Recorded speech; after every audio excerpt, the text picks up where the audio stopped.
Mateus 7, dos versos 24 ao 29. Todo aquele, pois, que ouve estas minhas palavras e as pratica, será comparado a um homem prudente que edificou sua casa sobre a rocha. E caiu a chuva, transbordaram os rios, sopraram os ventos e deram com ímpeto contra aquela casa, que não caiu, porque fora edificada sobre a rocha. E todo aquele que ouve estas minhas palavras e não as pratica, será comparado a um homem insensato, que edificou a sua casa sobre a areia. E caiu a chuva, transbordaram os rios, sopraram os ventos e deram com ímpeto contra aquela casa, e ela desabou, sendo grande a sua ruína.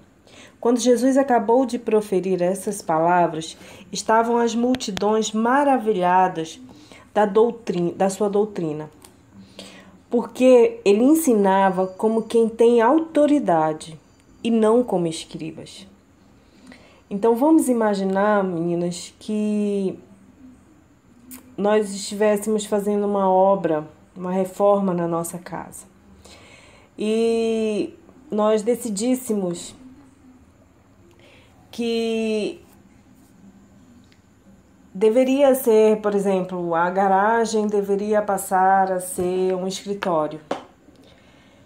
E imaginem vocês, o empreiteiro, o mestre de obra, não sei como é que chama no lugar de vocês, chegasse para vocês e dissessem que isso não poderia ser feito. E você ia questionar, obviamente, mas por que não pode ser feito? Eu quero que seja feito. E o empreiteiro chegasse para você e dissesse, quando nós começamos a mexer aqui para fazer as mudanças, nós descobrimos que as suas paredes não têm fundação. Então nós vamos precisar demolir tudo, cavar as fundações adequadas e começar o trabalho de novo. Ou seja, quantas de nós já passou pelo casamento, já passou por esse processo e hoje, podemos dizer assim, fracassou. Por que fracassou? Porque os nossos alicerces estavam rasos, ou talvez nem existissem. Onde Jesus Cristo entrava na sua história? Quantas vezes durante o seu casamento você procurou a palavra de Deus e se alegrou nela?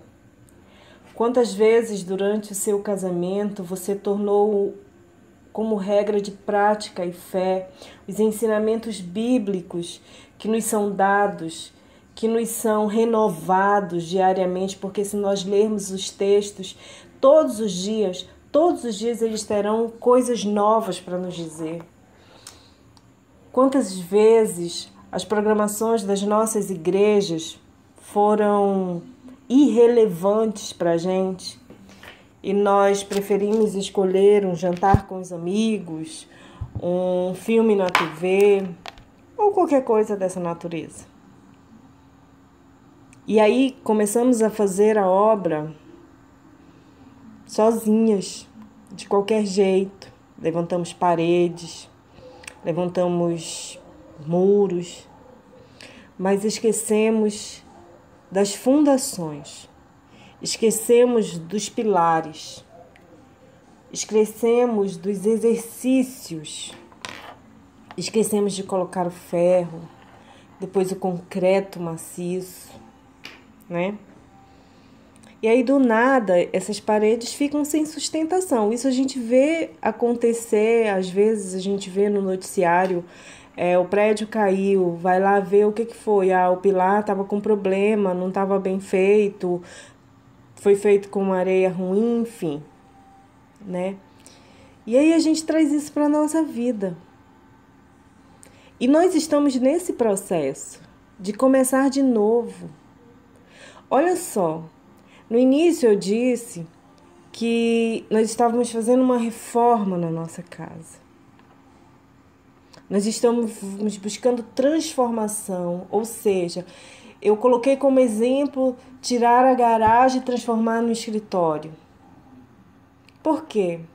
Porque aquilo que era velho eu não quero mais. Quem quer ser a mulher rixosa hoje?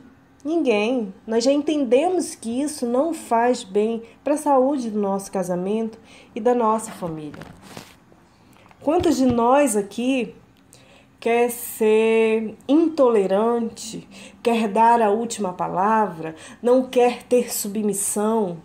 Nenhuma de nós, porque nós entendemos que a nossa garagem precisa ser um escritório, que a nossa sala talvez precise ser um quarto, que o nosso quarto precise ser a sala.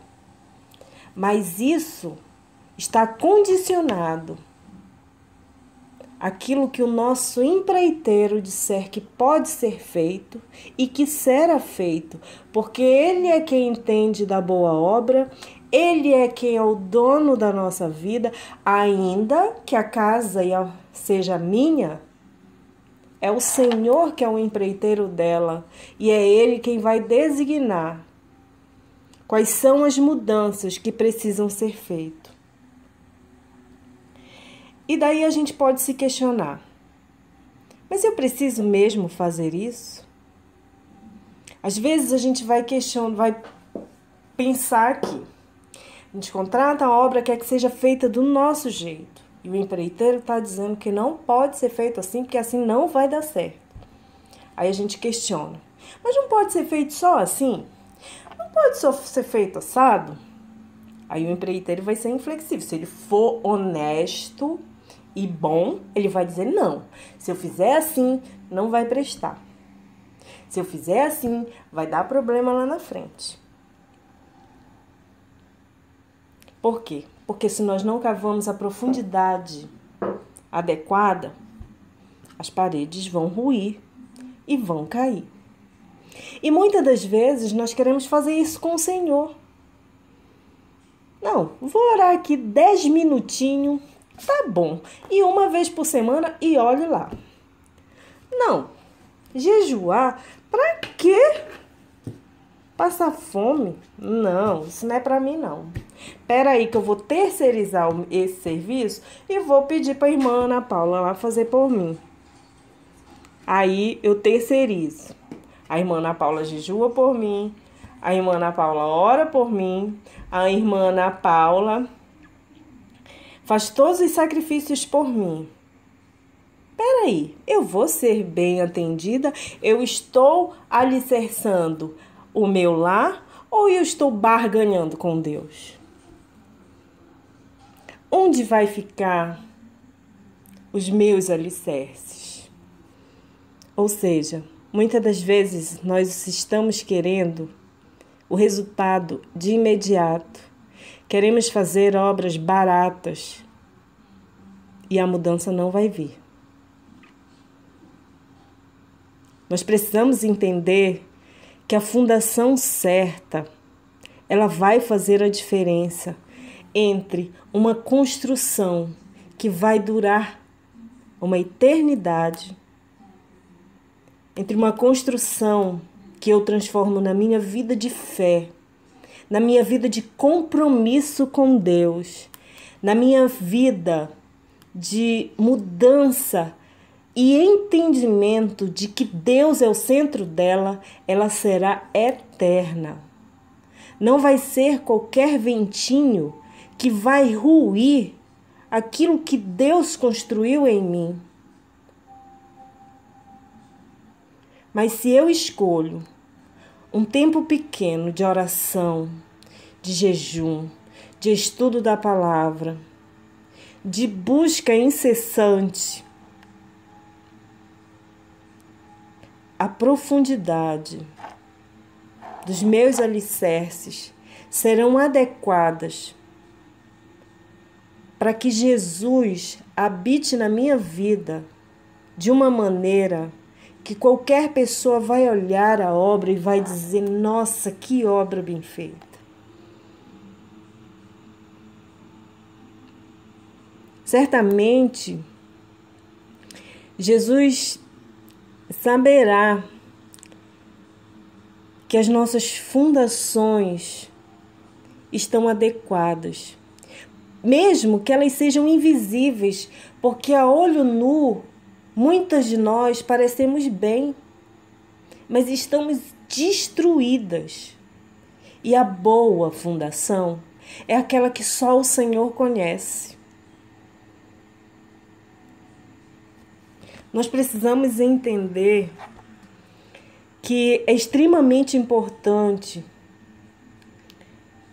o que o texto nos diz nos versos 24 e 25. O que é que ele diz? Que todo aquele que ouve as minhas palavras e as praticas será comparado a um homem prudente que edificou a sua casa sobre a rocha.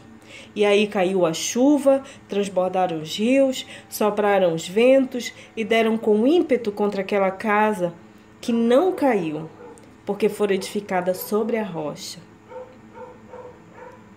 Ou seja, as intempéries podem vir, mas nós estaremos de pé.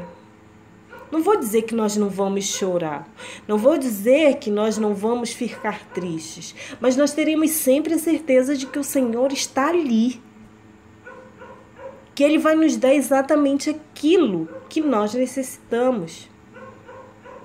Nós precisamos entender que o nosso coração precisa estar pronto para receber, que o nosso empreiteiro, Jesus Cristo, está pedindo para derrubar paredes aí.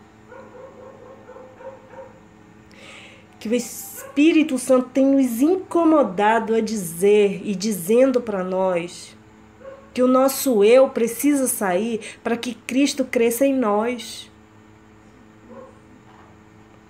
Muitas das vezes nós estamos escolhendo caminhos fáceis. Nós estamos buscando atalhos. Ou até fazendo as coisas pela metade, porque queremos resultados rápidos. Temos que ter cuidado se não estamos indo atrás da restauração do nosso casamento da maneira mais fácil. E ele vai vir e ele vai sair, porque nós não estamos prontas.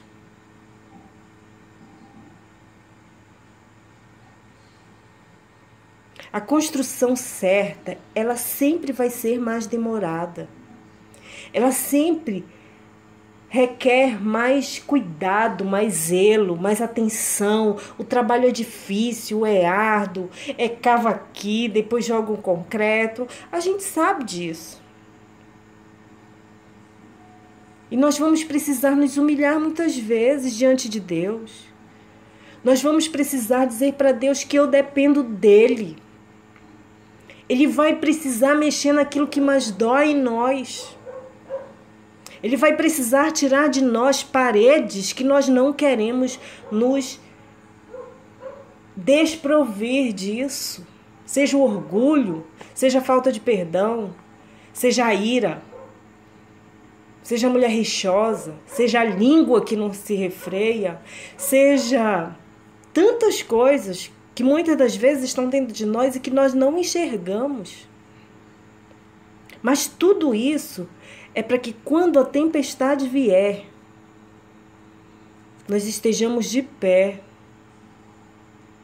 porque nós estamos sobre a rocha, nós estamos firmadas em Jesus Cristo, nós estamos alicerçados pela palavra de Cristo que está diariamente sobre os nossos debaixo dos nossos olhos, mas nós precisamos dispor de tempo para estudar a palavra, para orar, para jejuar, para ir às nossas igrejas, para dispor de horas e horas e horas conversando, seja com o grupo, seja com o pastor.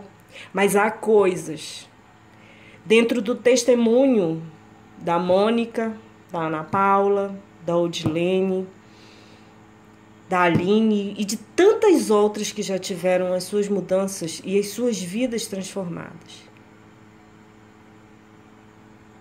O que aconteceu comigo não se iguala ao que aconteceu com a Ana Paula e nem com a Mônica.